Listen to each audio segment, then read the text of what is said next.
Okay, this is my Kubota HST G1800 3-cylinder diesel 4-wheel steer garden tractor. I had a minor engine fire yesterday. Nothing's destroyed except for one wire.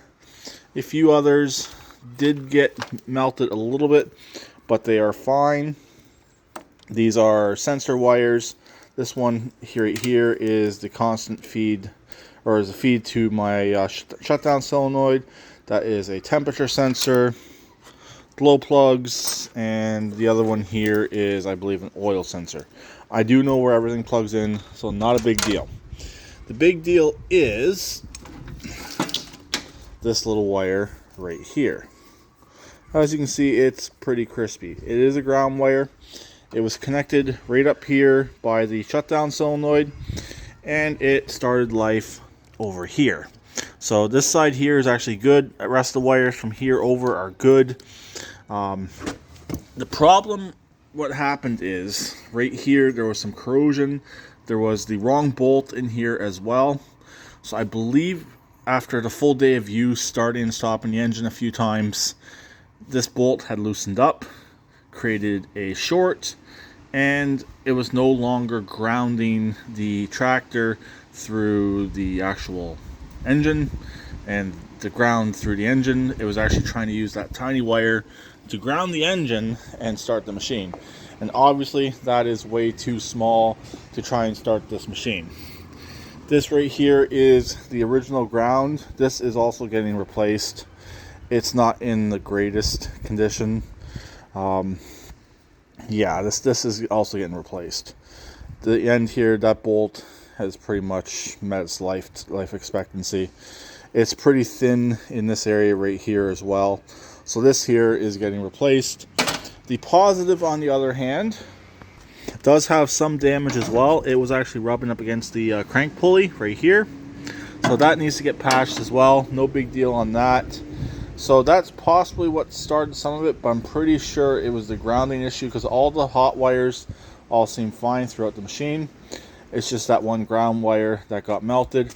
And also, it only did it when I went to crank, not with the key on. The key could be on, no problem. Fuel pump was running. There was no issues. But as soon as I went to crank, it pulled too much power from that wire and melted it. So anyways, I'm going out to Princess Auto shortly. Harbor Freight for you Americans. But yes, Princess Auto was first, and the Americans did copy us. So I'm going to go out and get a new ground cable, go from the battery to the chassis. I might get a second one to go from the chassis again up to the engine. Find a spot somewhere on the engine to do a secondary ground on the engine.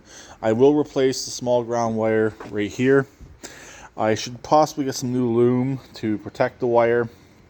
I may have some. I don't know yet. We'll see what happens there.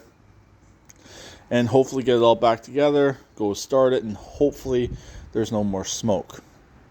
So, like I said, this here is the main ground. This is the engine mount. It does have isolators right here. So we're isolating the engine up, and that's why you have a chassis ground right here. You have ground right here where all the wiring goes to it. Adding another ground wouldn't be a bad idea. Is it necessary? Probably not. Will I do it? I may. So it's just a little bit more insurance. Having more grounds is better than not having enough. And it's just will help out everything down the road. I think this one right here should be sufficient. It's not really doing much of anything. It's just grounding the chassis. Everything else on this machine has its own ground wires built in. Nothing is, to my knowledge, grounding through the chassis. So it's basically just giving the chassis an actual ground. That's all it's pretty much doing. So that's pretty much it. Minor engine fire. Still runs, still drives. We'll get back up and running very, very soon yet again, and get a few things buttoned up. Definitely some stuff you do find when a machine has been sitting. The battery is actually from 8 of 22, so it's not brand new. It's coming up on 2 years old in about 4.5 months. But yeah, it's still a very strong battery. Definitely don't want the battery to melt down, that's for sure. And definitely don't want the entire machine to melt down. It's a very good running machine. I'll keep this going for as long as possible. So I'll talk to them later. Please keep redneck like always, and please subscribe and comment.